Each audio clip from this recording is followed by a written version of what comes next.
हत्या अभियोग आनिले परिवार लोक एक बड़ खबर आसी घरोई आवासिक कोचिंग सेंटर भितर नाबालक छात्रों मृतदेह उद्धार होईछि जहां हत्या अभियोग आनी परिवार लोक। घटना घटी कटक जिला सालेपुर कॉलेज निकटस्थ घरोई कोचिंग सेंटर रे मृत नाबालक हेले केन्द्रापड़ा जिला मुंडिलो गाँव ओम प्रकाश सेठी से सालेपुर शिशु मंदिर रोड रे थिबा एक घरोई कोचिंग सेंटर रे रही युक्त 2 प्रथम वर्ष विज्ञान श्रेणी रे पाठ पढ़ुथिले। तेबे से रहुतबा रूम रु झुलंता अवस्था रे तांकु उद्धार करा जायतिला। तांकु सालेपुर गोष्ठी स्वास्थ्य केन्द्र रे भर्ती करा जायथिबा बेले डाक्टर सेठारे तांकु मृत घोषणा करथिले। कोचिंग सेंटर रे अर्थ पैठ को केन्द्र करी पूर्वरु विवाद होइथिबारु इतिपाई पुओ को कोचिंग सेंटर रे हत्या करा जायथिबा अभियोग आनिछंती मृतकंक मां।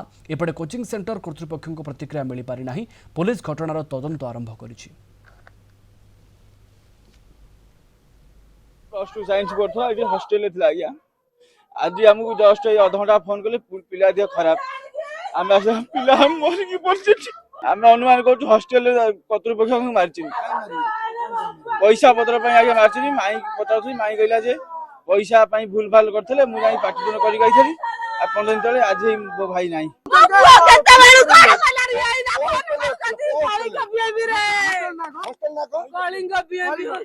तीन जन कहते पैसा से कहते तुम देन मुझे जुक्ति तर्क झगड़ा कर जाइली मो पुओ से मो पुओ मारी मो पुओ 2 जन पैसा खाई मु प्रमाण कही बोली मो पुओ